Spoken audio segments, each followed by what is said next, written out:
Hey, welcome to UToledo Mindful Monday. I'm Professor Jay, and I shall be your host.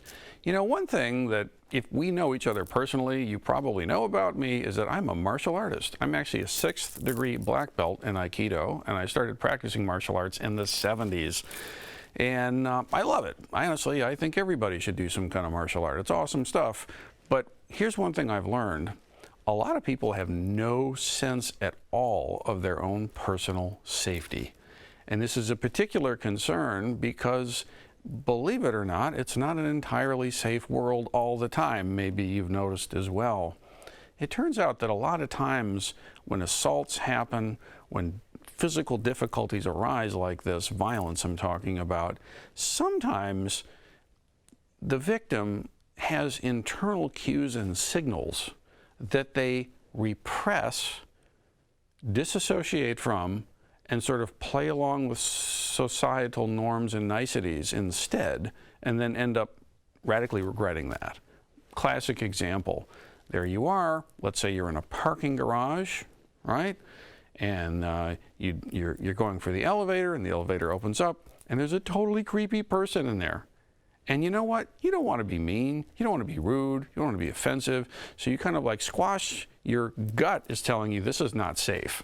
This is not safe. This is not safe. This is not safe. But you squish that, and instead you say, well, I'm a nice person. I don't want to prejudge. I want to be careful, so I'm just going to go ahead and do this. And in you go, and it's a bad decision.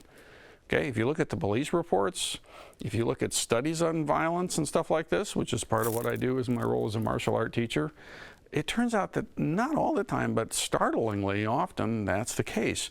So, a couple of things. One, be mindful of your surroundings.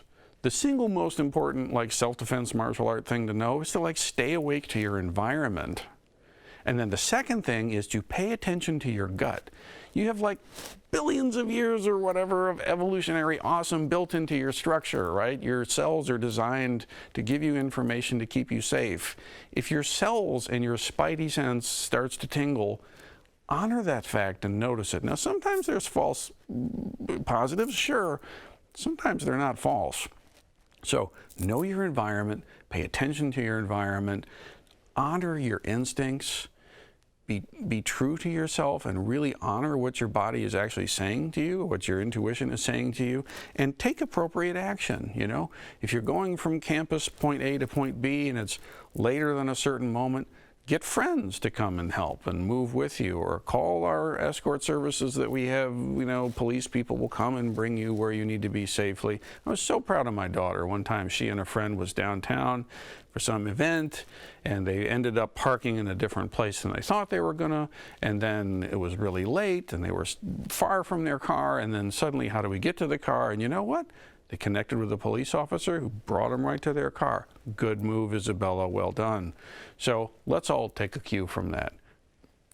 Pay attention to your environment, pay attention to what your instincts are telling you, and act accordingly. All right? Stay safe, be mindful. We'll see you next week.